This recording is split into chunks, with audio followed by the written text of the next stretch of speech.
सबको राधे राधे, सबको जय श्रीमन नारायण, जय श्री कृष्णा, राधे राधे। कैसे हैं आप सब लोग? जय गौरी गोपाल। बहुत बहुत स्वागत, वंदन, अभिनंदन मंगलमयी कथा में। भगवान की इस कथा में आप सभी बड़ी दूर दूर से आए, आप सभी का बहुत बहुत स्वागत है। जो टीवी पर जुड़ रहे हैं आपका भी बहुत बहुत स्वागत, जो यूट्यूब फेसबुक पेज पर हैं सबका बहुत बहुत स्वागत। हमारी मैया श्रीमती प्रेमलता मैया और स्वर्गीय श्री प्रेम प्रकाश रस्तोगी जी के पुण्य के कारण हम सबको यह भागवत सुनने को मिल रही है। आपके पुत्र श्री नितिन रस्तोगी जी, श्री सचिन रस्तोगी जी और श्री उदित रस्तोगी जी, तीनों भाई यहाँ उपस्थित हैं सपरिवार, और प्रेम से अपने स्वर्गीय माता पिता को भागवत सुना करके एक पुत्र धर्म निभा रहे हैं, एक अच्छे पुत्र होने का प्रमाण दे रहे हैं। जो अपने माँ बाप को भगवान की तरह मानता है और जो सदा ये मानता है कि मैं माँ बाप का ऋणी हूँ, वही पुत्र माँ बाप के ऋण से उऋण होता है। जो ये मानता है कि हाँ हम ऋणी हैं, और जो मानता ही नहीं। इसलिए आप लोगों ने इतना बड़ा ये भागवत करा रहे हैं, आप लोग ये भागवत नहीं करा रहे हैं, ये भागवत कई कई यज्ञों से बढ़ करके पुण्य देने वाली कथा है। कई यज्ञ करा रहे हैं आप, ये समझ लो। कई यज्ञों का पुण्य आपको एक भागवत जी से प्राप्त हो रहा है। इसलिए भागवत जी को क्या कहते हैं? सप्ताह ज्ञान यज्ञ। भागवत जी क्या है? यज्ञ। इस यज्ञ में आपके कान ही कुंड होते हैं, हवन कुंड। कान क्या है?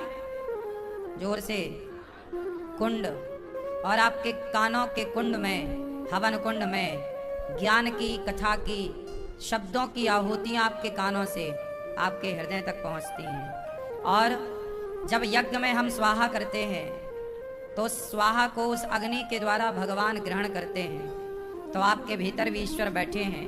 जब कानों के द्वारा शब्द भीतर जाता है तो उस ज्ञान को भगवान भी सुन करके संतुष्ट होते हैं कि भाई अब ये बंदा, ये भक्त अब इसी राह पर चलेगा, जो राह इसने पाई है। तो ये कानों से कथा का, दिव्य कथा की आहुतियां जा रही हैं और आपका यह यज्ञ संपन्न हो रहा है। कौन सा यज्ञ है? ये ज्ञान यज्ञ है, ये भक्ति यज्ञ है, ये प्रेम यज्ञ है। ठीक है, सबका बहुत बहुत स्वागत आए हुए सभी भक्तों का। सुनैना रस्तोगी जी और समस्त रस्तोगी परिवार, स्वर्गीय विमलेश देवी जी, सबके लिए भागवत जी का यह अनुष्ठान। यहाँ भागवत जी के पोथी पाठ भी बैठे हैं। आप लोगों ने अपने पितरों के लिए, पूर्वजों के लिए बिठाया है। आप सब बड़े भाग्यशाली हैं जिन्होंने पोथी पाठ बिठाया है। आप सब भी एक अच्छे पुत्र, अच्छी पुत्री, अच्छी बहू, अच्छा बेटा होने का प्रमाण दे रहे हैं। ये श्राद्ध पक्ष साल में एक बार आता है। इस श्राद्ध पक्ष में जितना आप अपने पूर्वजों के लिए कर सकते हैं कर लीजिएगा। एक एक कार्य आपका आपके पितरों को प्राप्त हो रहा है। आप वृंदावन धाम में हैं, आप यहाँ रह करके दर्शन कर रहे हैं, तो यह भी पुण्य आपके पूर्वजों को मिल रहा है कि हाँ हमारे बच्चे धाम में कथा सुन रहे हैं। और जो यहाँ नहीं है, आप टीवी पर सुन रहे हैं, तो आपको भी सुनने का लाभ। जरूरी नहीं है कि हम शरीर से वृंदावन में हों, हम मन से भी वृंदावन में हो सकते हैं। अब जैसे टीवी पर भक्त लोग सुन रहे हैं, वो तो यहाँ नहीं है, लेकिन उनका भी मन यहीं है, वृंदावन में। तो आपका तन यहाँ है और मन भी यहाँ है, तो तन की तो बात है ही नहीं। आध्यात्म में तन प्रधान नहीं है। आपका तन कहाँ है, आपका तन कहाँ है, इससे बात ना बनेगी। आपका मन कहाँ है? यदि आप घर पर रहकर भी यदि मन से वृंदावन में बिहारी जी के चरणों में हैं, कथा सुन रहे हैं, तब आपको वृंदावन धाम में रहने का ही फल प्राप्त होगा, भले आप घर पर हैं, क्योंकि मन तो यही है। इसलिए मानसिक पूजा शारीरिक पूजा से श्रेष्ठ है। पूजा दो तरह की होती है, एक शारीरिक, एक मानसिक। शारीरिक पूजा है कि आपने भगवान को नहलाया, कपड़े पहनाए, भोग लगाया, उनके लिए लड्डू बनाए हाथों से, उनको झूले पर बिठाया, झुलाया। ये शारीरिक पूजा है जो कि आप सब करते हो। लेकिन एक मानसिक पूजा होती है जो शारीरिक पूजा से कई गुना श्रेष्ठ है। मानसिक पूजा कैसी होती है? मन से, उसमें कोई वस्तु नहीं होती, लेकिन मन वो सब कुछ कर रहा होता है। जैसे आपने भगवान जी को नहलाया, कपड़े पहनाए, वस्त्र पहनाए, भोग लगाया, तो ये तो किया ना हाथ से, लेकिन अब मानसिक पूजा में करना सब कुछ वही है, पर शरीर से नहीं, मन से। कैसे? उदाहरण करके देखना पड़ेगा। आओ जरा 1 मिनट के लिए आप सब लोग अपनी आंखें बंद कर लो।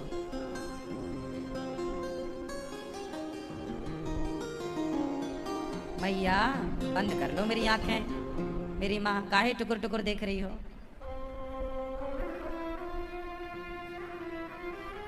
ओ दादाजी कर लो सरकार, तुम्हारी आंखें नहीं बंद हो रही हैं। किसे देख रहे हो? कर लो बंद, आंखें बंद कर लो। नहीं हो रही है तुम हाथ रख लो आंखों में। सब आंखें बंद करो और चलो यमुना जी। सब लोग ऐसा, जो टीवी पर जुड़ रहे हैं आप भी जरा मानसिक पूजा क्या होती है कर लो। सब ऐसा भाव बनाओ, इमेजन भाव बनाओ कि हम यमुना जी का स्नान कर रहे हैं। यमुना मैया में स्नान करके सुंदर अब वस्त्र पहनकर अब बिहारी जी का दर्शन करने जा रहे हैं। सब लोग ऐसा भाव बनाओ कि हम बिहारी जी का दर्शन करने जा रहे हैं। बिहारी जी के सामने पहुंच गए, पर्दा बंद है, खुलने का इंतजार है। अब ऐसा भाव बनाओ कि पर्दा खुला और आपके सामने बिहारी जी की सांवली सी सूरत है। बिहारी जी कैसे हैं दिखने में? उनके ना घुंघराले से बाल है, उनके मोर पंख लगा हुआ है मस्तक पर, सुंदर सी मुकुट धारण किए हुए हैं, पगड़ी, सुंदर सी पगड़ी है और पगड़ी पर सुंदर से मोती और हीरे जड़े हैं, मोर पंख लगा है। भगवान के माथे पर सुंदर सा तिलक है, भगवान की आंखें बड़ी सुंदर, पलकें बड़ी सुंदर, भगवान के होंठ बड़े सुंदर, उनके गाल देखो भगवान कितने सुंदर हैं, उनके गले पे सुंदर सी पुष्पों की माला है, मुस्कुरा रहे हैं। अब उनके चरणों को देखो, बिहारी जी के चरण कितने सुंदर हैं। अब ऐसा भाव बनाओ कि बगल में राधा रानी भी हैं और आपने सोने के झूले में श्री राधा रानी और श्याम सुंदर को बिठाकर अब आप झूला झूला रहे हैं, श्याम सुंदर को झूला झूला रहे हैं। ऐसा भाव बनाओ। अब आप सभी ऐसा भाव बनाओ कि जैसे केवट ने भगवान के चरण धोए, आप भी भगवान के चरण धो रहे हैं, चरणों को पखार रहे हैं, चरणामृत ले रहे हैं। ऐसा भाव बनाओ कि हम चरण धोकर प्रार्थना, चरणामृत ले रहे हैं। और अब ऐसा भाव बनाओ कि बिहारी जी ने, श्याम सुंदर ने, कन्हैया ने जैसे गिरिराज जी को उठाया, तो ऐसा भाव बनाओ कि प्रभु ने गिरिराज जी उठा रखा है एक उंगली पर और आप सब तलहटी पर हैं। हम भी उस छाया के नीचे हैं, गिरिराज जी की छाया में। ऐसा भाव बनाओ, सब गिरिराज जी के चरणों में हैं। अब ऐसा भाव बनाओ कि हम गिरिराज जी के नीचे खड़े होकर बिहारी जी का दर्शन करते हुए टुकुर टुकुर देख रहे हैं, प्रभु की परिक्रमा लगा रहे हैं। फिर भगवान जी ने गिरिराज जी को स्थापित किया, अब हम भगवान को लड्डुओं का भोग लगा रहे हैं, भगवान हमारे हाथ से खा रहे हैं। इस तरह से इमेजिन करो, भगवान माखन चुरा रहे हैं, हम भी उस माखन चोरी लीला में ग्वाल बाल बनकर सम्मिलित हैं, हम भी भगवान के साथ साथ चल रहे हैं। अब एक छोटी सी प्रार्थना करो, सब लोग ऐसा भाव बनाओ कि आपके सामने श्री राधा रानी और श्याम सुंदर सोने के झूले में झूल रहे हैं और आप प्रार्थना कर रहे हैं। बोलो, हे श्रीमन नारायण, हे श्याम सुंदर, हम पापी हैं, अधम हैं, नीच हैं, दुष्ट हैं, खल हैं, कामी हैं, क्रोधी हैं, लोभी हैं, अभिमानी हैं। हे प्रभु, हम जैसे हैं आपके हैं। हे नाथ, हमारे अपराधों को क्षमा कीजिए, हमें अपनी भक्ति प्रदान कीजिए। हे नाथ, हमसे कभी कोई पाप ना हो, सदा हम सबका भला करें। हे नाथ, हमारे मन से वाणी से, कर्म से कभी किसी का बुरा ना हो। सदा हम सबका भला करें। हे नाथ, हमें स्वीकार कीजिए, हम आपके हैं। हे श्रीमन नारायण, मैं आपको कभी भूलूं नहीं।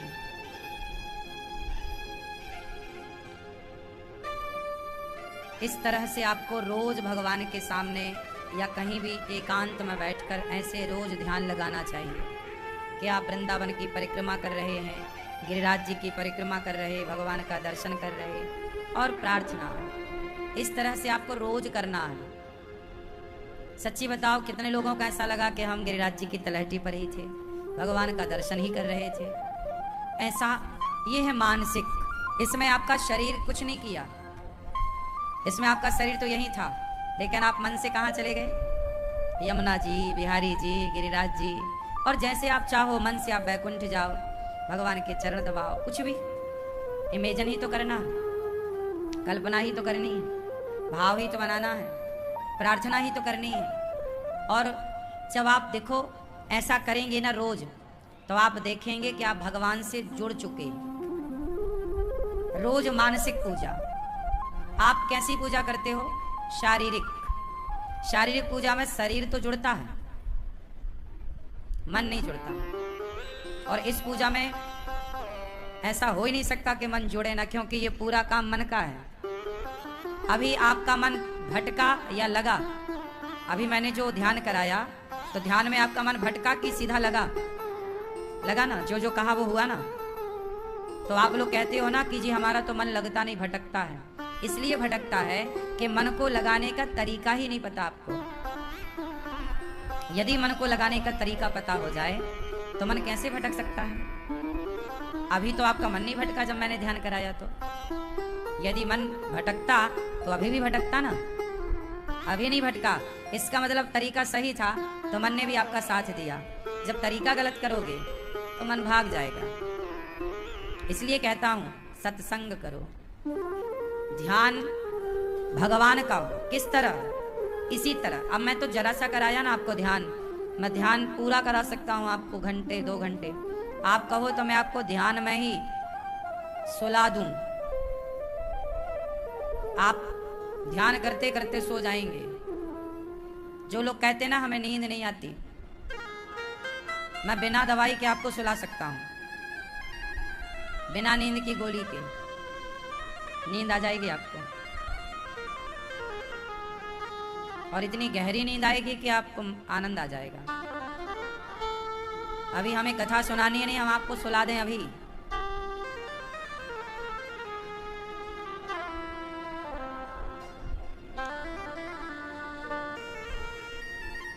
एक अलग ही संसार में हम आपको लेकर जा सकते हैं ध्यान के द्वारा। एक अलग ही दुनिया में हम आपको लेकर जा सकते हैं ध्यान के द्वारा। ध्यान बहुत बड़ी चीज है। आंखें खोलकर जो आप देखते हो, इससे ज्यादा आप आंखें बंद करके देख सकते हो।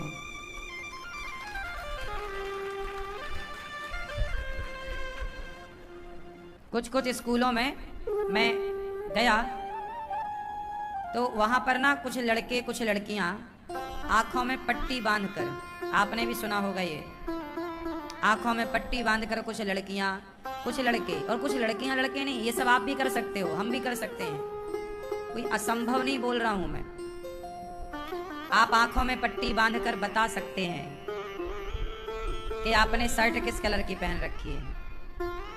आप आंखों में पट्टी बांध करके बता सकते हैं कि मैंने ये जो पुस्तक खोली, इसका पेज नंबर क्या है, इसमें लिखा क्या है। आंखों में पट्टी बांधकर केवल आप इसका स्पर्श करके बता सकते हैं। ये असंभव चीज है।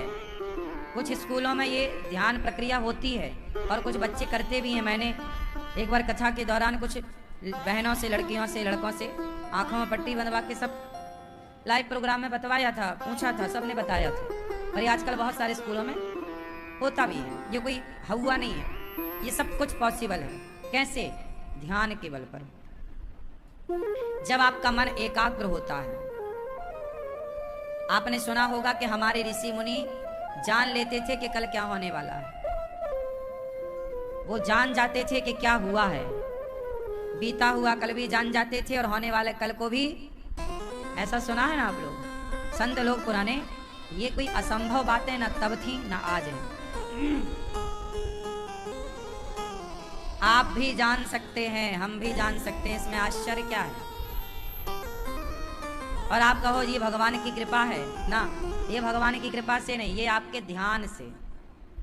भगवान की कृपा क्या होती है वो मैं आपको बताऊंगा, पर आप ध्यान करेंगे ना तो आप सब कुछ जान सकते हैं। पर ध्यान की एक वो चरम सीमा होती है, एक वो गहरी स्थिति होती है, वहां तक जाना होता है। पहले के ऋषि मुनि एक एक महीने बैठे रहते थे। आपने सुना होगा सालों तक तपस्या कर रहे हैं, 100 साल तक तपस्या। शरीर में दीमक लग जाती थी, ये भी सुना होगा आपने। महर्षि चमन ऋषि, जिनके नाम से चमन प्रास आता है, वो महर्षि चमन के तो दीमक लग गई थी, हाँ या ना। फिर ये सब कुछ संभव है किसके बल पर? ध्यान। आप लोग परेशान क्यों हैं? ध्यान नहीं करते, भगवान से कनेक्ट नहीं होते, तो परेशान है। शरीर की जरूरत है भोजन। यदि आप भोजन नहीं करो तो शरीर कमजोर पड़ जाएगा। बोलो हाँ। पानी नहीं पियो तो कमजोर पड़ जाएगा, हाँ या ना। जैसे शरीर की जरूरत भोजन और पानी है, उसी तरह आत्मा की जरूरत, मन की जरूरत, बुद्धि की जरूरत, चित्त की जरूरत ध्यान है। जब ध्यान करोगे तो आत्मा का, मन का, बुद्धि का पेट भरेगा। खाते हो शरीर का पेट भरता है, ध्यान करोगे मन का पेट भरेगा। अभी आपका मन चंचल क्यों है? भूखा है। और भूखा आदमी चंचल होता है, यहाँ वहाँ भाग मिल जाए खाने को, क्या क्या क्या क्या। तो आपका मन जितना चंचल है मतलब उतना भूखा है। ध्यान ही इसका आहार है। मन क्या ग्रहण करता है? बोलो, मन का आहार क्या है? ध्यान। इसलिए हमारे यहाँ अष्टांग योग है। यम नियम आसन प्राणायाम प्रत्याहार, यम नियम आसन प्राणायाम प्रत्याहार, ध्यान धारणा और समाधि, अष्टांग योग। ध्यान सबसे पहला है, बोलो जोर से, ध्यान। फिर ध्यान से ऊपर है धारणा, फिर तीसरा है समाधि, समाधिस्थ हो जाना। हमारे संत लोग समाधि में चले जाते थे। समाधि क्या है? समाधि मतलब मरना नहीं। आजकल आप कहते फलाने ने समाधि ले ली, आजकल की तो भाषा ही अलग हो गई है। समाधि मतलब मरना समझते हैं आजकल लोग। समाधि मतलब समाधि, धी कहते हैं बुद्धि को, धी धियो यो न प्रचोदयात्। धी मतलब बुद्धि, समाधि, बुद्धि समा गई भगवान में, वही है समाधि। ईश्वर में समा जाना, ईश्वर में डूब जाना, ईश्वर का साक्षात्कार कर लेना, मिलन हो जाना, दो नहीं एक रह जाना ही समाधि है। समाधि, धी मतलब, धी किसका नाम है? बुद्धि का नाम धी है। इसलिए गायत्री मंत्र में भी धी आता है। धियो धियो धी यो न।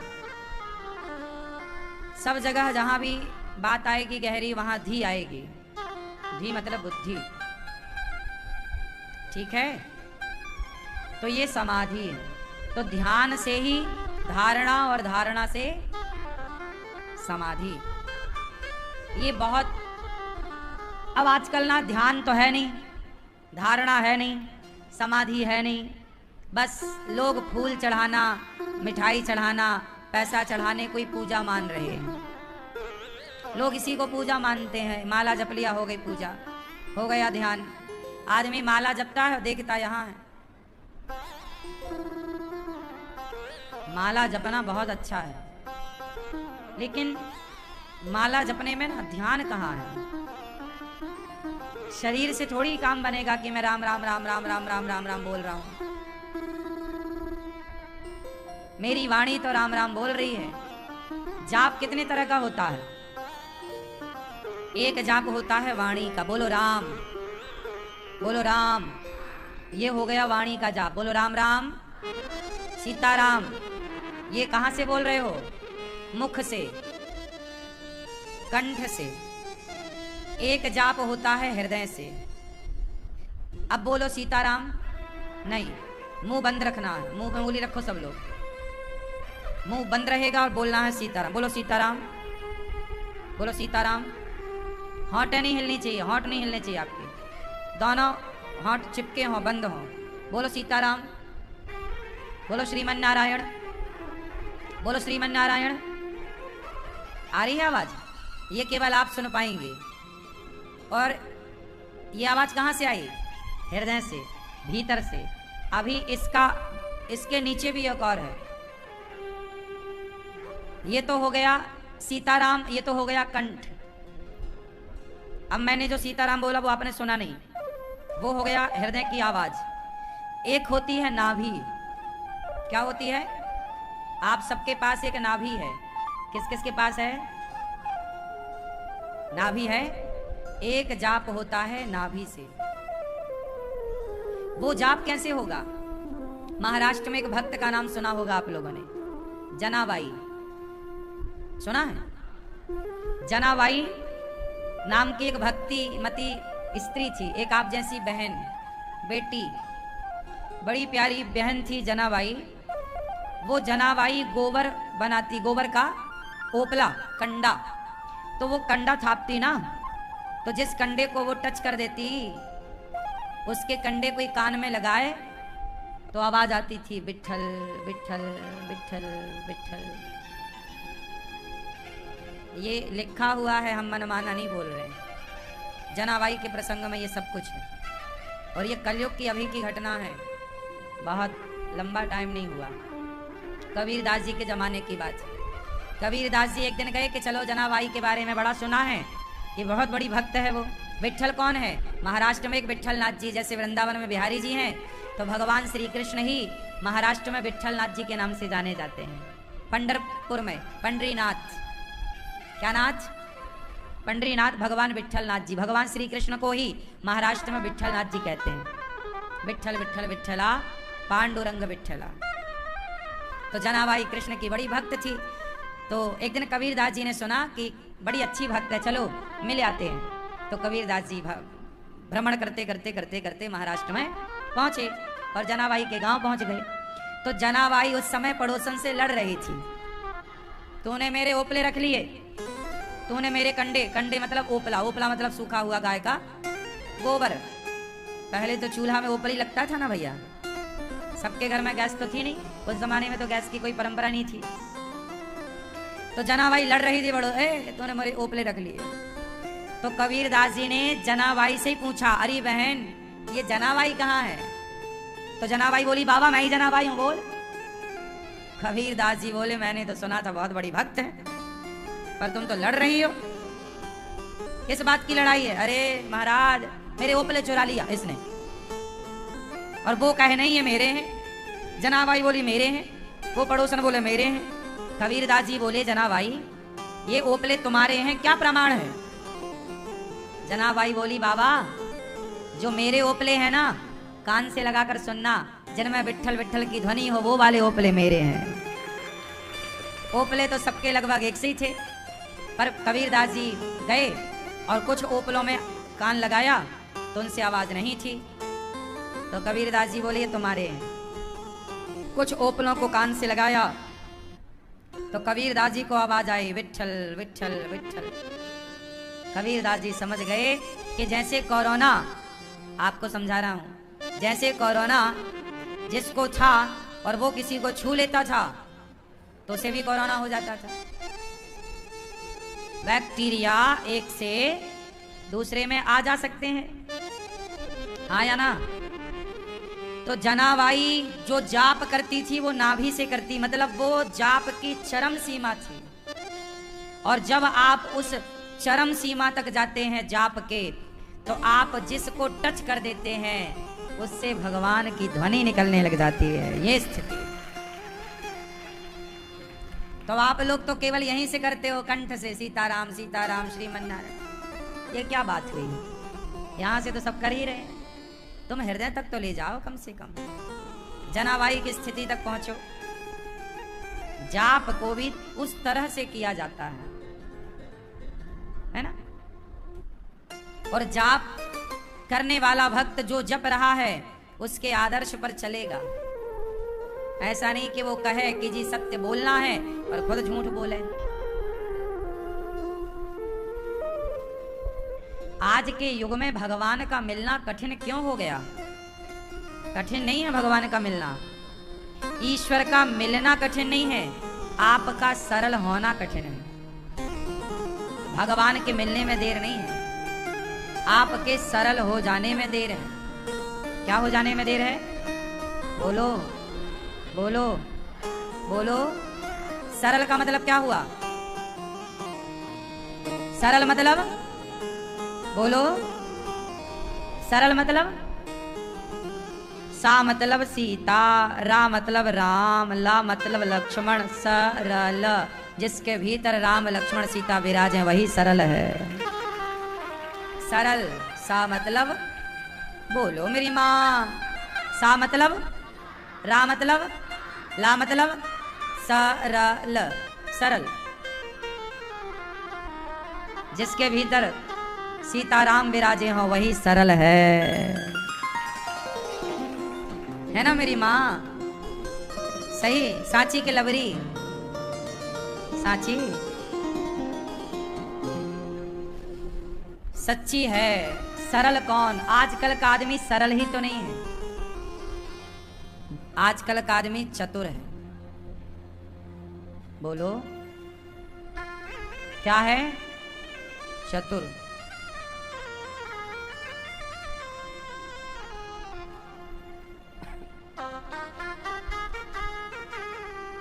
चतुर का मतलब जिसे चस्का लगा है, तू तू मैं का, वो चतुर है। राम को छोड़ बैठा है, सच्चाई को छोड़ बैठा है, स्वार्थ में डूबा है, चतुर है। और भगवान चतुर को कभी नहीं मिले। किसे मिले?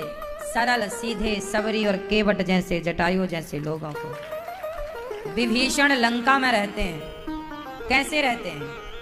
सुनहु पवन सुत रहनी हमारी, जिमि दस नहीं महु जीव विचारी।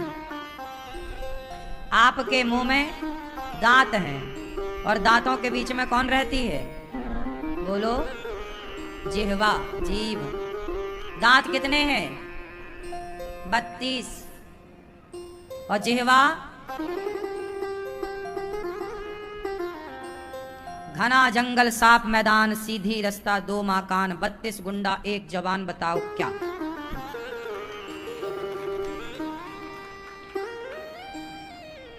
बताओ क्या? क्या क्या?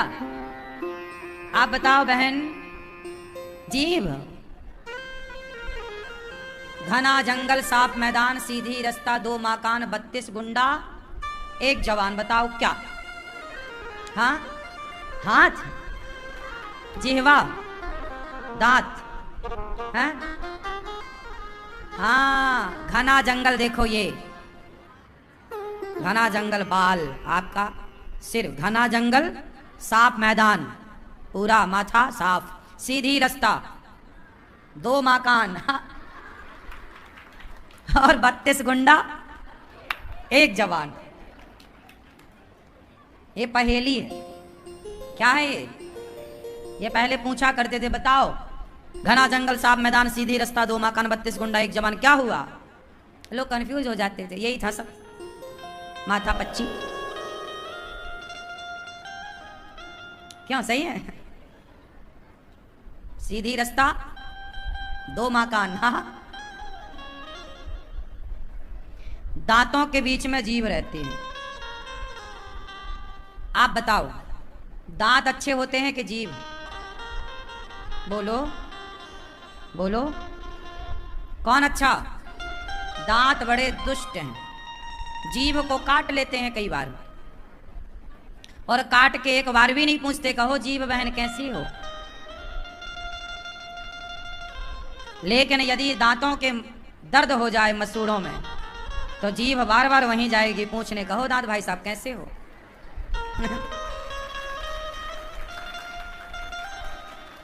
जाती है। एक बार दांतों की और जिह्वा की लड़ाई हो गई। दांतों ने कहा सुन हमारे एरिया में मत आना, काट लेंगे। जिह्वा बोली देखो तुम 32 हो, इसका मतलब ये नहीं कि तुम हमें परेशान करोगे, हम यहीं रहेंगे। दांत बोले अच्छा आओ। जिह्वा बोली दांत भाई साहब ज्यादा बड़ी बातें ना करो, हम बाहर करा देंगे तुम्हें। दांत बोले अच्छा धमकी दे रही हो, हमें बाहर कराओगी? जिह्वा बोली पंगा ना ले लो, कराओ। अच्छा तो जिह्वा ठहरी जिह्वा। अब तो जीभ जो मिले उसे गाली देने लग गई। तो लोगों को लगा पागल हो गए, तो लोगों ने मारा एक मुट्ठी का मुंह में, तो 3-4 दांत बाहर। अब दांत रो पड़े, अरे बहन कर बस कर बस कर। 4 परिवार चले गए, 4 गए, अब और ना देना गाली। और जिह्वा यदि गाली देने पे उतारू हो जाए तो सारे दांत बाहर। सही है। इसलिए जिह्वा सरल है, सीधी है, दांत टेढ़े हैं। टेढ़े मतलब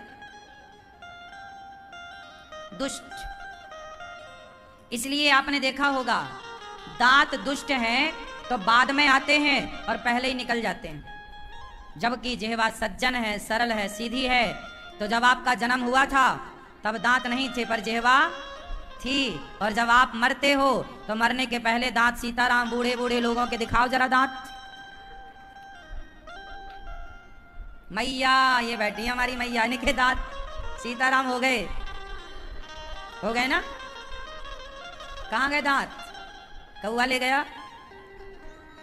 ये देखो दांत बड़े दुष्ट हैं, ये आते बाद में हैं और बड़ा रुतबा जमाते हैं और पहले ही निकल जाते हैं। हाँ।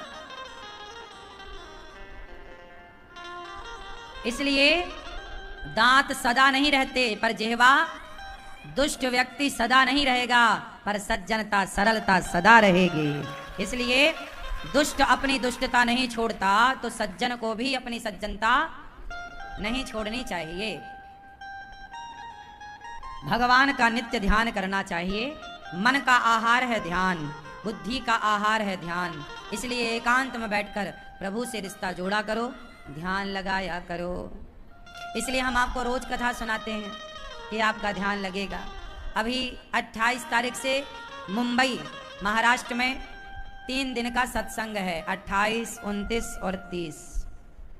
मुंबई में कथा है, बाला साहब ठाकरे मैदान है, वहां पर 3 दिवसीय सत्संग है। काय भैया? ओ चाय पीने वाले, देखो पता ही नहीं है लड़कों का।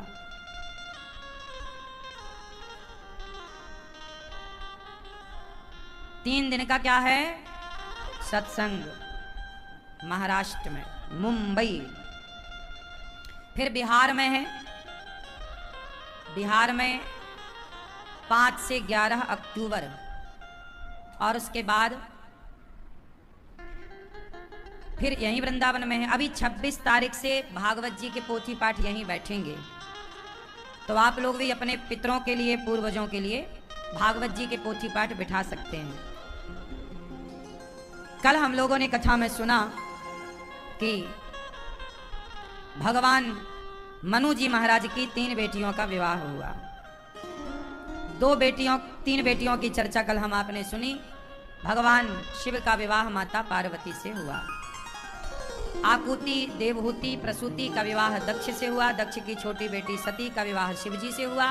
बाद में दक्ष के यज्ञ में जाकर वो भस्म हुई और पार्वती बनी, और शिव पार्वती का विवाह संपन्न हुआ। मनु जी महाराज के 2 बेटे थे, प्रियव्रत और उत्तानपाद। उत्तानपाद के 2 बेटे हैं,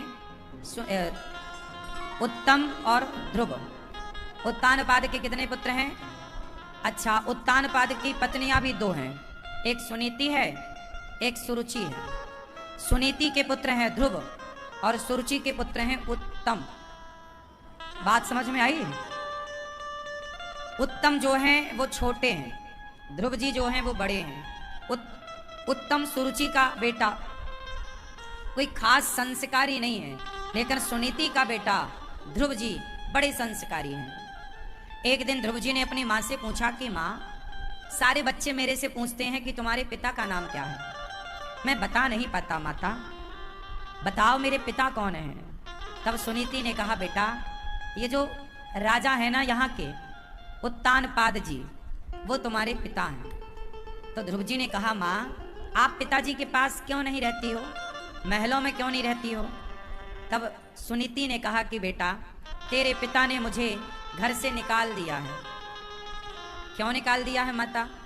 बेटा जब से तेरी सौतेली माता आई है, तो जब वो आई तो द्वार पर आते ही उसने मुझे देख लिया, पूछा अपने पति से, मतलब तेरे पिता से, कि ये कौन है। तो तेरे पिता ने बताया कि ये मेरी पहली पत्नी है। पहले के राजा महाराजा तो 2-3-4 विवाह करते ही थे। तो जब दूसरी वाली आई तो उसने कहा कि जब तक ये घर में रहेगी मैं घुसूंगी नहीं घर में, इसे निकाल बाहर करो। तो उत्तानपाद जी उस स्त्री, अब जो नई आई है, अब नई के आगे भला पुरानी कहाँ टिकेगी। पहले स्त्रियों का ये बड़ा दुख था, पता है, अब तो ठीक है, अब तो अच्छा है कि एक से ही आदमी विवाह करता है। पहले ज्यादा विवाह करता था तो जो सबसे नई पत्नी होती थी उससे तो ज्यादा अटैचमेंट था, लगाव। और लगाव क्या था, उन्हें तो शरीर से मतलब था।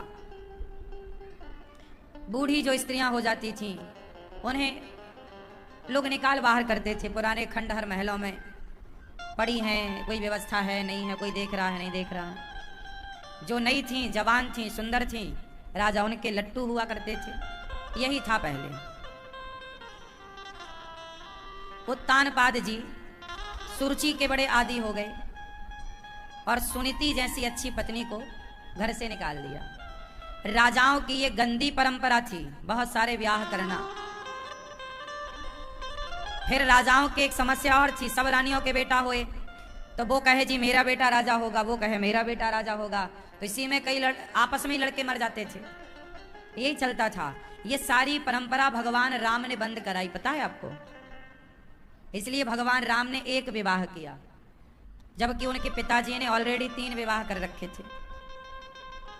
तो राम जी ने इस परंपरा को गलत कहा कि ये गलत है, मतलब उस रिवाज को राम जी ने खत्म किया कि भाई आप एक विवाह करिए, एक पत्नी के साथ रहिए और स्त्रियों में मन लगाने की बजाय प्रजा में मन लगाइए, समाज की रक्षा करिए, सेवा करिए।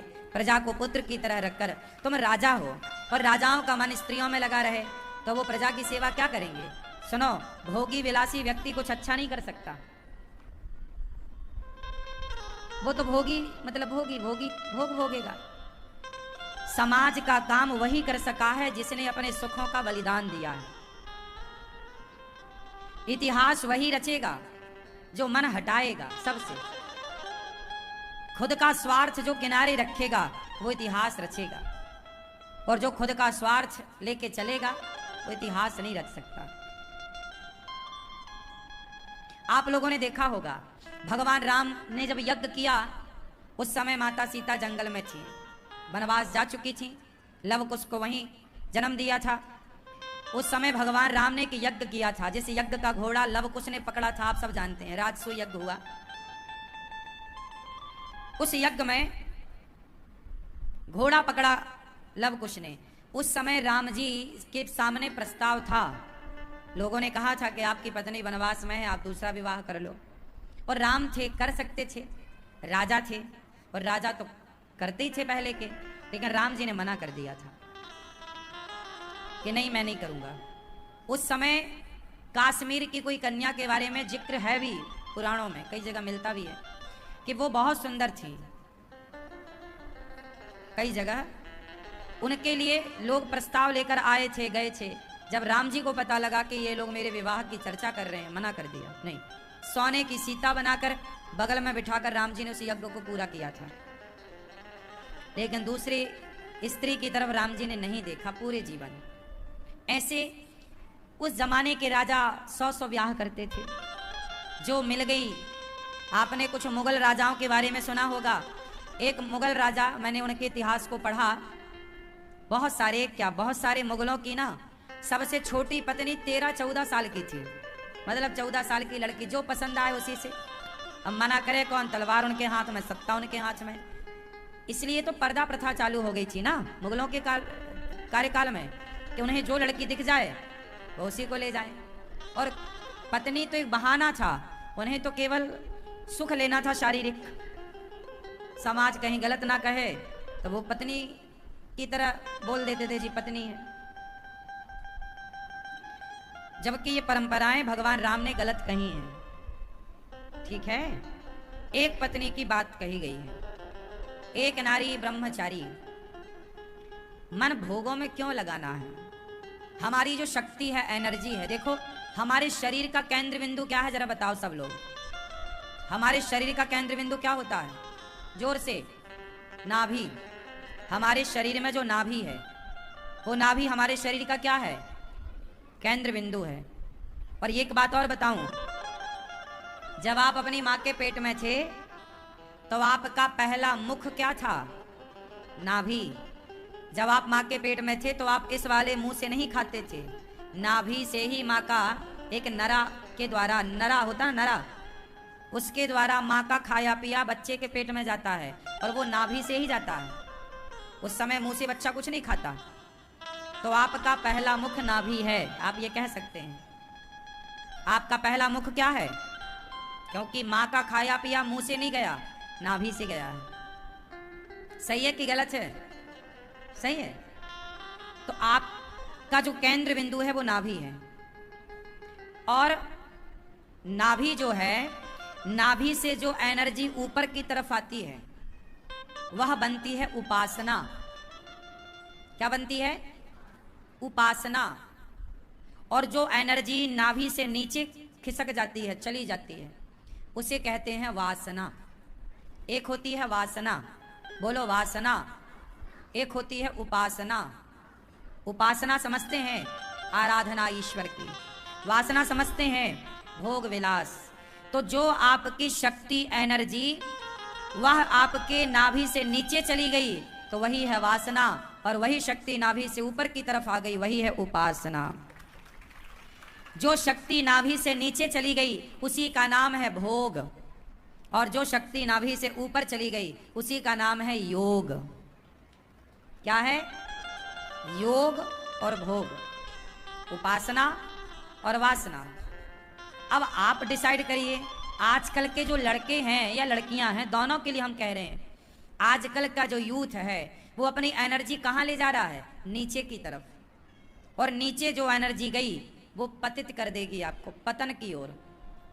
एनर्जी कहाँ आनी चाहिए? ऊपर की ओर। इसलिए कहता हूं ब्रह्मचर्य का पालन करो। क्या करो? ब्रह्मचर्य का। बच्चों को ये बातें खुल के बताना शुरू करो। इसलिए हमारे यहाँ पहला आश्रम ब्रह्मचर्य आश्रम, फिर गृहस्थ, फिर वानप्रस्थ, फिर सन्यास। पहला आश्रम ब्रह्मचर्य। चाहे लड़की हो चाहे लड़का हो, तुम दोनों को ब्रह्मचर्य का पालन करना चाहिए। ब्रह्मचर्य मतलब अपनी इच्छाओं को कंट्रोल, अपनी वासना को कंट्रोल, अपने मन को कंट्रोल करो और अपनी शक्ति को नीचे जाने से रोको, ब्रेक लगाओ। अब ध्यान से सुनिएगा। जो लड़का ब्रह्मचारी होगा, जो लड़की ब्रह्मचारी होगी, और पहली बार उन्होंने, जब वो विवाह होगा लड़का लड़की का, और पहली बार जब वो पति पत्नी के रिश्ते में आएंगे, और जब लड़के ने सारी जिंदगी 25 साल 24 साल तक ब्रह्मचर्य का पालन किया, सारी शक्तियों को समेटे रखा, और जब उसका तेज उस नारी के गर्भ में जाएगा और उस वीर्य से, उस तेज से जो संतान का निर्माण होगा, तो वो संतान कितनी शक्तिशाली होगी, कल्पना करिए आप। आपका तेज, आपका वीर्य जितना शक्तिशाली होगा उतनी शक्तिशाली संतान होगी। पूरा खेल उसी का है। अब आप मानो या मेरी बात को बिल्कुल नकार दो, मुझे कोई प्रॉब्लम नहीं, खेल उसी का है। हाँ या ना? पूरा खेल उस ब्रह्मचर्य तेज का है। और आजकल के लोग अपने ब्रह्मचर्य को संभाल ही नहीं पा रहे हैं। जरूरत से ज्यादा भोगी और विलासी हो गए। शारीरिक जरा सा सुख पाने के लिए अपनी शक्ति को पानी की तरह बहा रहे हैं। समय के पहले बुढ़ा हो जाना, समय के पहले अंधा हो जाना, समय के पहले सांसों का फूल जाना, क्या है ये? तुम्हारी एनर्जी है वो, तुम्हारी शक्ति है वो, तुम्हारा तेज है वो। और वो तेज दोनों के पास होता है, स्त्री और पुरुष। अपनी उस शक्ति को बचाओ जिसे ब्रह्मचर्य शक्ति कहते हैं। शक्ति दोनों के पास होती है, स्त्री हो या पुरुष। लेकिन आज के लोग ब्रह्मचर्य का पालन कर ही नहीं पा रहे हैं। 18-18 साल के लड़के लड़कियां लिव इन में रह रहे हैं, देख लो बाजार में। सबकी एक गर्लफ्रेंड बॉयफ्रेंड है, काहे के लिए है? वही तो इनकी शक्ति ऊपर तो आ नहीं रही है, तो ये सब नीचे की तरफ ले जा रहे हैं शक्तियों को। भोगी है, सिंपल भाषा में कहूं मैं। इस भोग से समाज का बहुत बड़ा पतन होगा, बहुत बड़ी हानि होगी।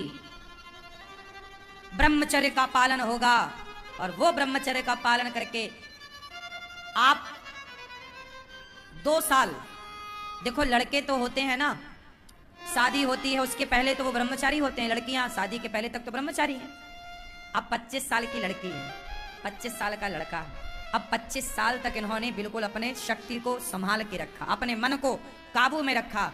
और जब ये पति पत्नी के रिलेशन में जाएंगे और इनकी जो संतान होगी मेधावी होगी, बुद्धिमान। आज के लड़के कैसे हैं? बुद्धिहीन, पैदा होते ही चश्मा लग रहा है।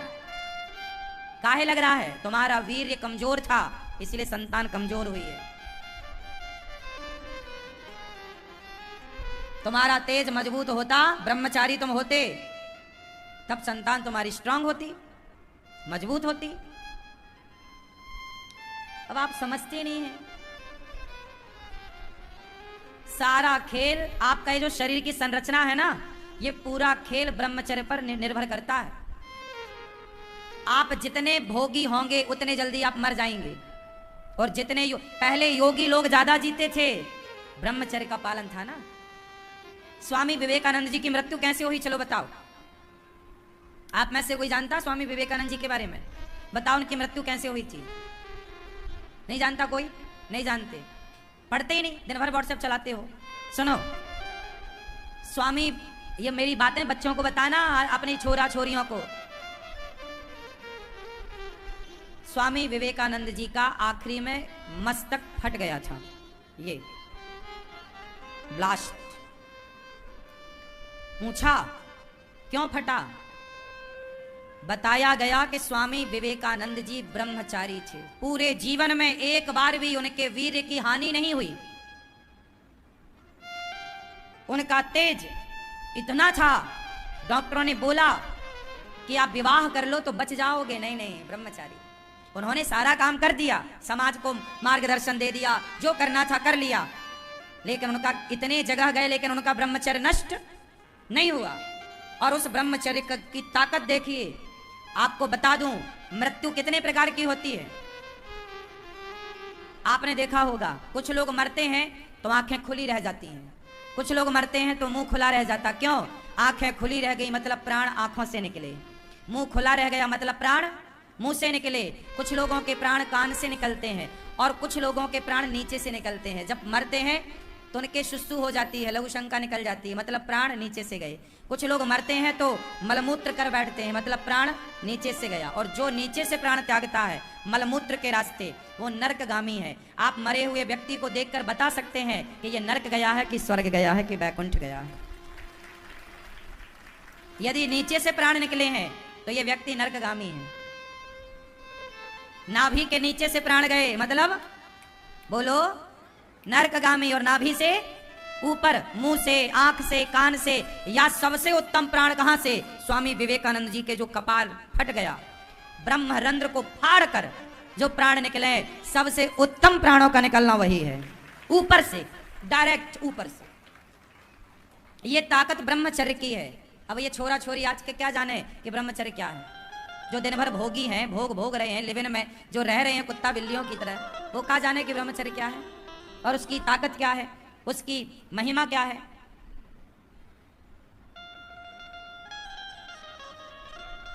जैसा बीज बोया जाएगा फसल वैसी होगी। सही है कि गलत है?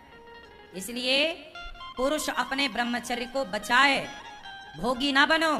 तुम्हारे भोगी बन जाने से 2 मिनट के मजे के लिए तुम्हारा जो शक्ति एनर्जी पानी की तरह जो बह रही है, उससे तुम्हारी संतान अंधी लंगड़ी बहरी होगी और बुद्धिहीन होगी, और तुम चरित्रवान पहले ही हो गए तो तुम चरित्रहीनों के वीर से कोई चरित्रवान संतान का जन्म ना होगा। जैसा बीज होगा वैसे ही फसल होगी।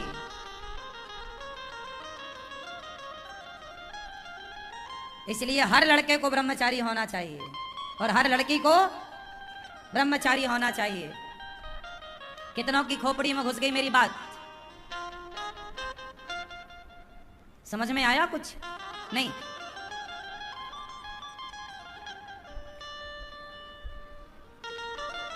ध्रुव जी महाराज छोटी सी आयु थी, पिता ने अपमान कर दिया। एक बार ध्रुव जी अपने पिता की गोद में बैठने गए। कहाँ चले? घर? हाँ। जाओ, जल्दी आना।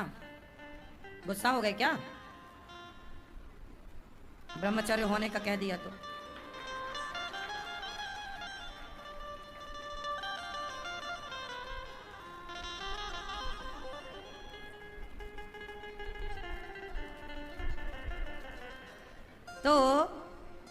एक दिन ध्रुव जी महाराज अपने पिता की गोद में बैठने गए। मेरे पिताजी हैं, मेरे पिताजी की गोद में बैठने गए। तो जब पिताजी की गोद में बैठने गए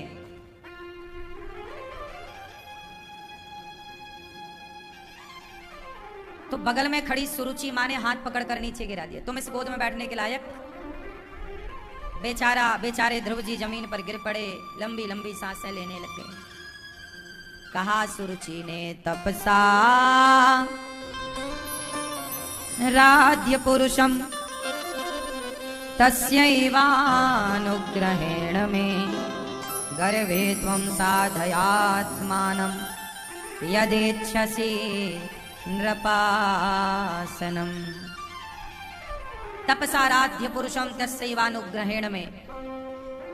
छोटे से बच्चे को सुनीति ने कहा, सुरुचि ने कहा, जाओ तप करो, तुम मेरे गर्भ से जब जन्म लोगे तब तुम इस गोद में बैठने के अधिकारी बनोगे, जाओ। चल पड़े ध्रुव जी रोते रोते, माँ माँ। क्या हुआ लाल? सौतेली माँ ने कह दिया कि तू अभागिन का बेटा है। माँ क्या तुम अभागिन हो? सुनीति ने पुचकारते हुए ध्रुव जी से कहा, बेटा मैं अभागिन ही तो हूँ। भाग्यशाली होती तो तुझे तेरे पिता की गोद में ना बैठा देती। जा बेटा तू तप कर। तू पिता की गोद में बैठना चाहता था, जा परम पिता की गोद में बैठ, जिस गोद में तेरे पिता तेरे दादा भी ना बैठ पाए। जा। माँ तुम किसकी बात कर रहे हो? किसकी गोद में बैठने की? बेटा भगवान की। जा। माँ ये भगवान कहाँ मिलेंगे? माँ बेटा जाओ, तप करने से भगवान मिलेंगे। तप जाओ, तप करने से भगवान मिलेंगे। हाँ माँ, हाँ बेटा तप करने से। किसका तप करना है माँ?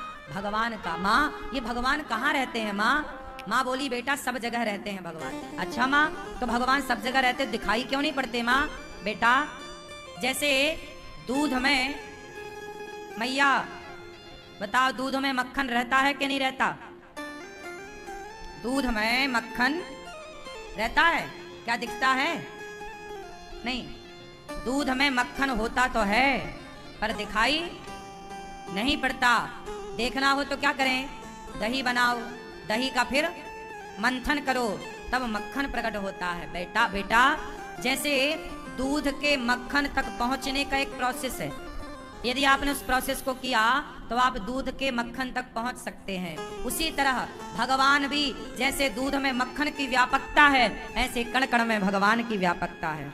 जैसे दूध में मक्खन तो है पर दिखाई तो नहीं पड़ता ना।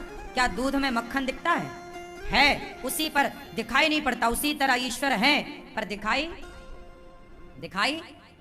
नहीं पड़ते। दही बनाओ और मंथन करो तो मक्खन प्रकट होगा। उसी तरह भक्ति करने से बेटा, उस परमात्मा का नाम जपने से, ध्यान करने से वो भगवान प्रकट हो जाते हैं। ध्यान ही वो मथानी है। जैसे दही को मथने के लिए एक मथानी चाहिए, तब जाकर के मक्खन प्रकट होता। उसी तरह ध्यान की मथानी से, प्रेम की रस्सी से जब मथा जाए तो भगवान प्रकट हो जाएंगे, कृष्ण प्रकट हो जाएंगे। ध्रुव जी गए, रास्ते में नारद जी मिल गए। कहाँ जा रहे हो? भक्ति करने, मंत्र दे दो आप। नारद जी ने कहा तुम बच्चे हो, अभी तुम्हारी उम्र भक्ति की नहीं है, जाओ। ध्रुव जी ने कहा मैं ईश्वर को पाकर ही रहूंगा, लौटूंगा नहीं। नारद जी ने कहा पक्का है। आदमी कच्चा भी होता है और पक्का भी होता है। कच्चा कौन? जो अपने लक्ष्य को भूल जाए वो कच्चा है, और जो हर परिस्थिति में अपने लक्ष्य की ओर बढ़ता रहे वही पक्का है। पक्का भक्त हो तो भगवान मिले। आप लोगों का मन 10 बार बदलता है, भक्ति करें कि नहीं, भगवान मिलेंगे कि नहीं, क्या होगा क्या नहीं होगा। आप लोग 4 दिन पूजा करते हैं, 5वें दिन फिर 10 के 10। 4 दिन आपका मन अच्छा होता, 5वें दिन फिर आलस्य से भरा। 4 दिन सवेरे 4-5 बजे आप जाग जाते हैं, 5वें 6वें दिन फिर वही खर्राटे चल रहे हैं 10 बजे तक। ऐसे ही है, आप लोग पक्के नहीं, इसलिए परेशान है। पक्के होंगे अपने लक्ष्य की ओर चलेंगे, कोई आपका बिगाड़ नहीं सकता कुछ। ध्रुव जी पक्के थे, मैं ईश्वर को पाकर ही रहूंगा। तब नारद जी ने मंत्र दिया, ओम नमो भगवते वासुदेवाय। इस मंत्र का जब ध्रुव जी ने जाप किया, 5 माह तक खाने पीने पे कंट्रोल किया। साधक को, भक्ति के पथ पर चलने वाले साधक को साधना में कुछ ध्यान रखना चाहिए। क्या? खान पान का। ध्रुव जी 3 दिन में 1 बार खाते हैं, फिर दूसरा महीना लगा तो 6 दिन में 1 बार खाते हैं, तीसरा महीना लगा तो 9 दिन में 1 बार खाते हैं, चौथा महीना लगा 12 दिन में 1 बार खाते हैं।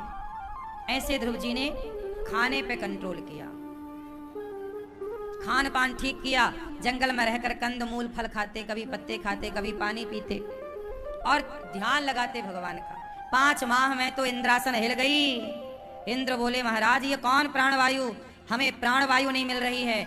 भगवान बोले मेरा भक्त ध्यान में डूबा है, तो जाकर दर्शन दो। भगवान बोले ध्रुव जैसे भक्तों को मैं दर्शन देता नहीं, ऐसे सुंदर बालक जो इस कम उम्र में मेरी तपस्या जो बड़े बड़े ऋषि ना कर पाए, वो इस 5 साल के बच्चे ने कर दिखाया। भगवान बोले मैं खुद दर्शन करूंगा। ध्रुव जी के सामने आकर भगवान प्रकट हो गए। ध्रुव जी की आंखें बंद थी, ध्यान में भगवान थे। आंखें खुली तो वही जो भीतर कृष्ण थे, भगवान हरि थे, वह सामने खड़े हो गए। सुंदर भगवान की सुंदर घुंघराले बाल, सुंदर सी अलकें, सुंदर सा स्वरूप। ध्रुव जी ने दर्शन किया, चरणों में गिर पड़े। कुछ बोलना चाहते हैं पर पढ़े लिखे तो थे नहीं।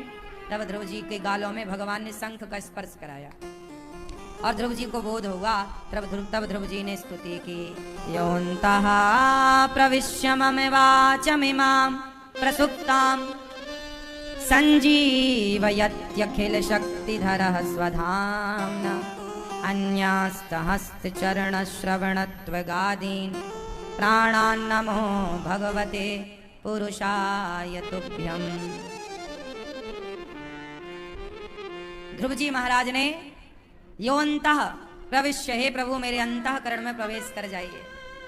मम वाचमिमां प्रसुप्तां, मेरी वाणी जो सोई हुई है, आप मेरी वाणी में, आप मेरे हृदय में ऐसा संचार कीजिए कृपा का कि मेरी वाणी आपका गुणगान करने लग जाए। मेरे नेत्र केवल आपको देखें और किसी को नहीं। मेरी आंखें केवल आपको देखें, मेरे कान केवल आपकी कथा सुने।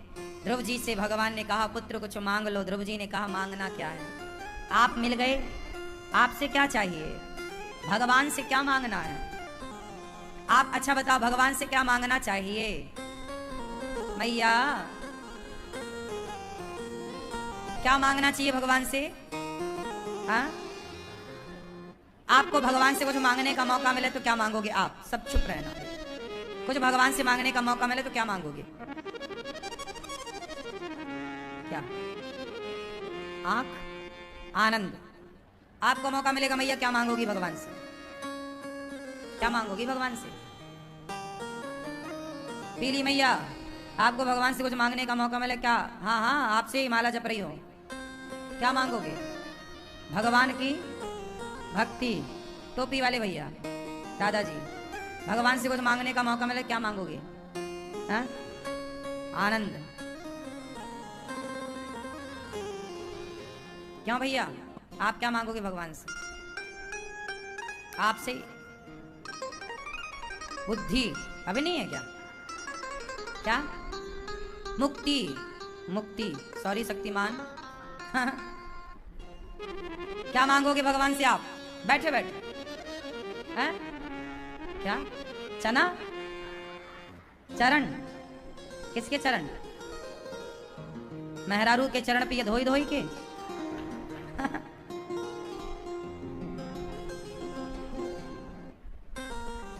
भगवान से क्या मांगना चाहिए? संसार की ऐसी कोई वस्तु नहीं है जो भगवान से बड़ी हो, इसलिए भगवान से कुछ ना मांग कर भगवान से भगवान को मांग लो। हे प्रभु, हम आपसे नहीं चाहते, आपको चाहते हैं। भगवान से मत चाहो, भगवान को चाहो। एक बेटा होता है जो पिता से चाहता है, एक बेटा होता है जो पिता को चाहता है। पिता से दौलत चाहता है और एक पिता से दौलत नहीं, पिता को कि आप आओ हम आपकी सेवा करेंगे। कौन सा बेटा अच्छा है आपकी नजर में? जो पिता से मांगे और जो पिता को मांगे। पिता पिता पिता को मांगे। पिता से मांगने वाले तो बहुत हैं, पर पिता को चाहने वाले, पिता को मांगने वाले कम हैं। ऐसा बेटा कहाँ है जो ये कहे कि पिताजी आप सारी दौलत भैया को दे दो, उनको दे दो, बस आप हमारे पास रहो, हमारे लिए तो हमारा बाप ही सबसे बड़ी दौलत है।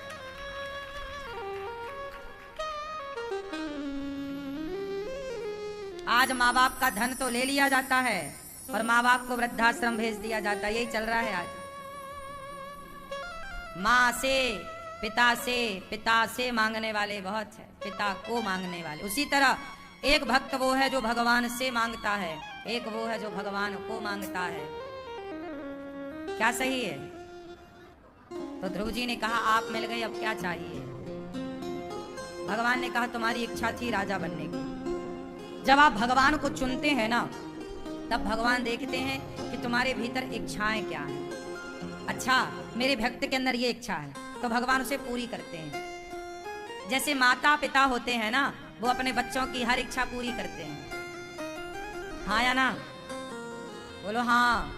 उसी तरह भगवान भी जब आप उनके चरणों में समर्पित हो जाते हैं, जब आप ईश्वर को चाहते हैं, तब भगवान देखते हैं कि आपके भीतर इच्छाएं कौन कौन सी थी। और जो जो इच्छाएं होती हैं, आपके लाख मना करने पर भी फिर भगवान आपकी वो इच्छाएं पूरी जरूर करते हैं। तुम्हें दौलत चाहिए, ये ले लो।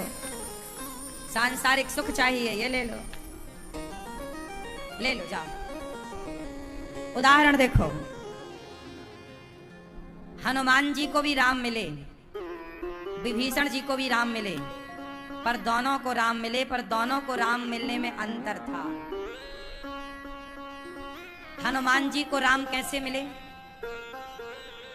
हनुमान जी से कहा कुछ मांग लो। अच्छा बताओ, शुरू से आखिरी तक क्या हनुमान जी के अंदर कोई इच्छा थी?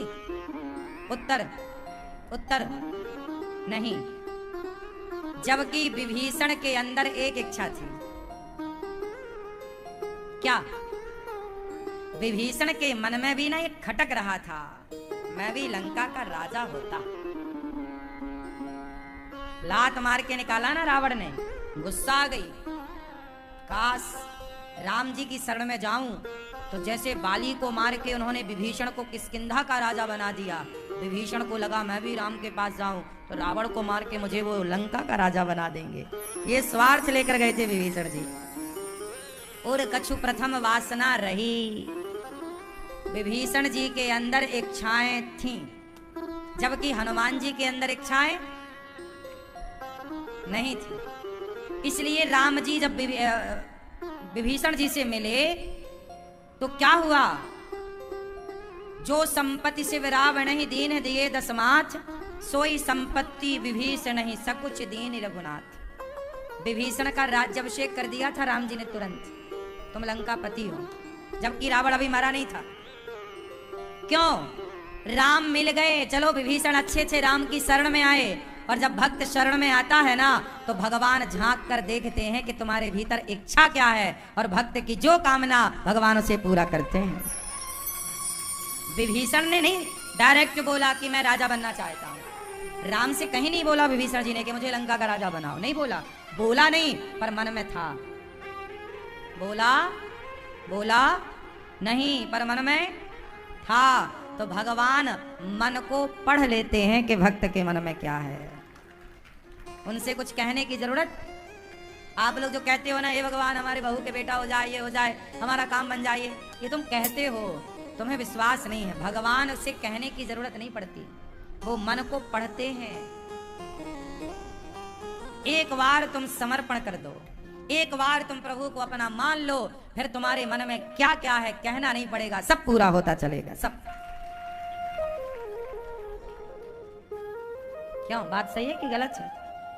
आप लोग ना ऊपर ऊपर की बातें करते हैं, ऊपर कुछ नहीं रखा, सब भीतर। विभीषण जी के अंदर क्या था, राम जी ने पढ़ लिया और लंकापति बना दिया। हनुमान जी के भीतर कुछ था ही नहीं, सिवा भीतर क्या थे, छाती फाड़ी तो भीतर भी राम और बाहर भी राम। हनुमान जी के भीतर क्या, बोलो, राम थे ना।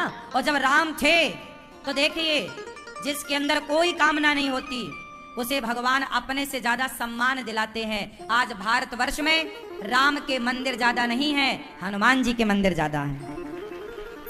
हनुमान जी की पूजा राम जी की पूजा से ज्यादा है, क्योंकि हनुमान जी निष्काम है।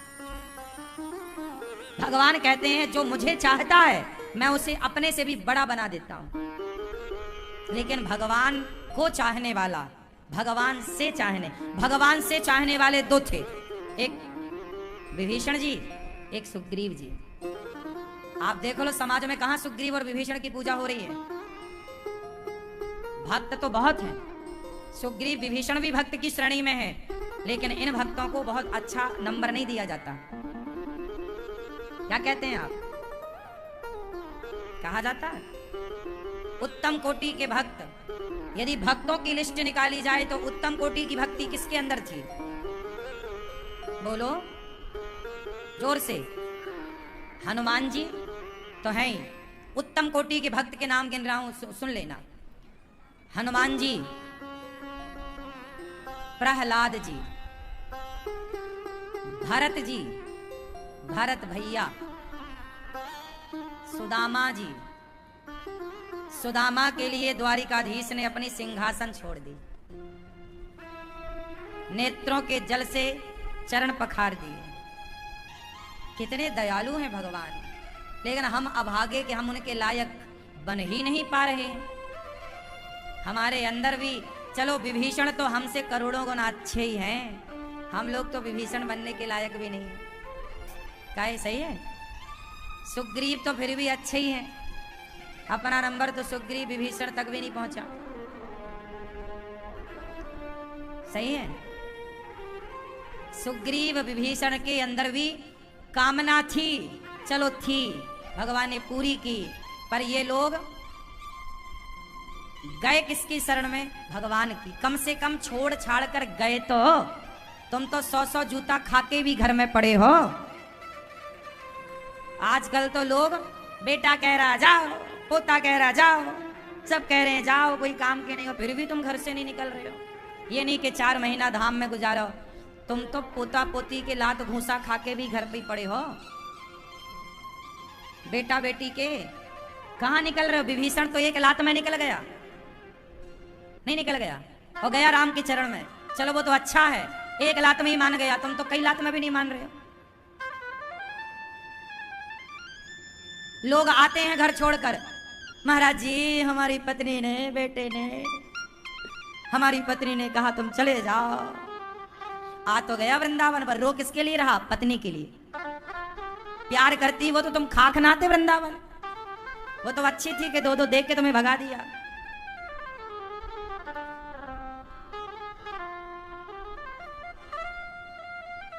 इसलिए समय के साथ बेटी का ब्याह कर दो, समय के साथ बेटी और बेटों का ब्याह कर दो, है ना। समय से घर परिवार की आसक्ति छोड़ दो रे बाबा।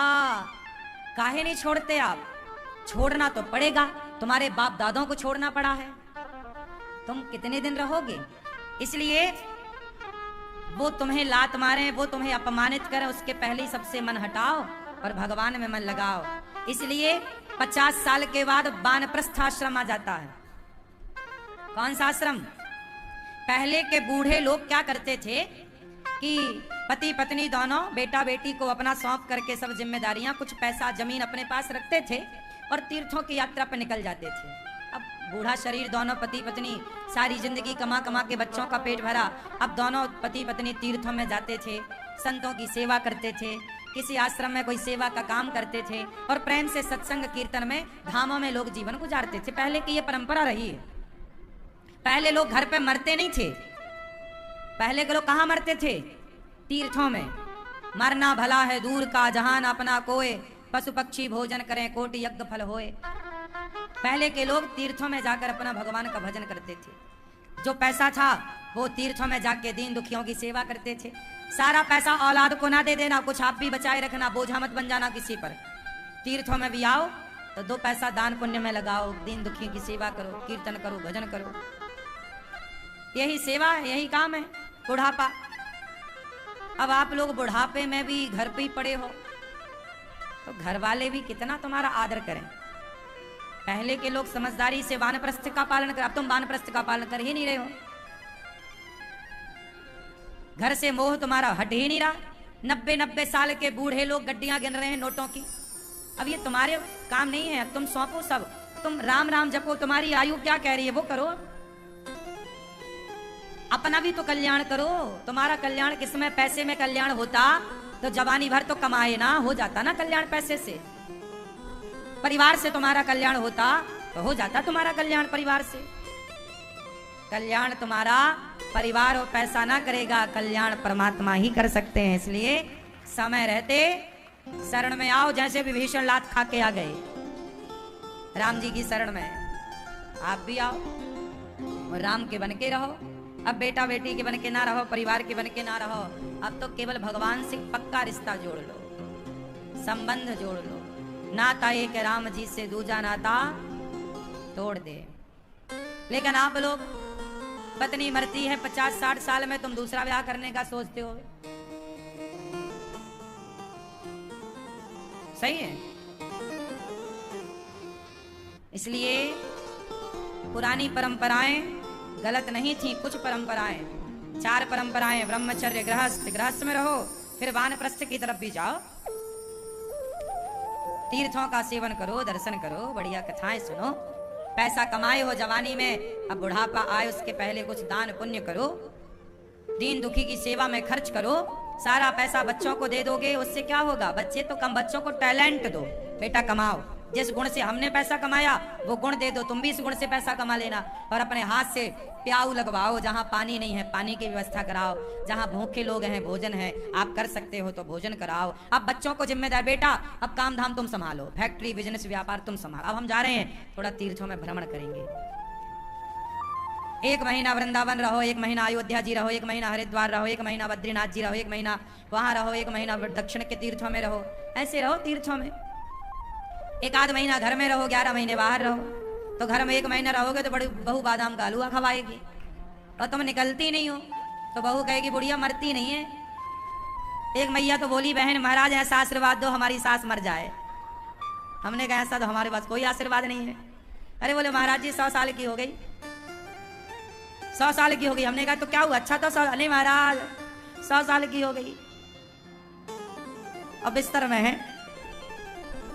ज्यादा जीना भी अच्छा नहीं है, ज्यादा जियोगे तो घर वाले कहेंगे ऐसा आशीर्वाद दो कि इन्हें पड़ जाए। बहु जीना बहु जोतना क्यों ना मुसीबत होए। पुरानी कहावतें कुछ कुछ तो ठीक खरी उतरती। ज्यादा जिंदा रहना भी अच्छा नहीं। जिंदा तब तक का रहना अच्छा है जब तक आपका शरीर आपका काम कर रहा है। आपका हाथ पांव चल के आप पानी पी ले रहे हैं, अपने से रोटी खा ले रहे हैं, अपने से अपने नहा ले रहे हैं, कपड़े धुल ले रहे हैं, ये शरीर तब तक अच्छा है। आप 100 साल नहीं 500 साल जियो, लेकिन अपने भरोसे दूसरे के आश्रित यदि आप हो गए तो वो नरक है। सही है? दूसरों के आश्रित होने वाले जीवन को नरक कहते हैं।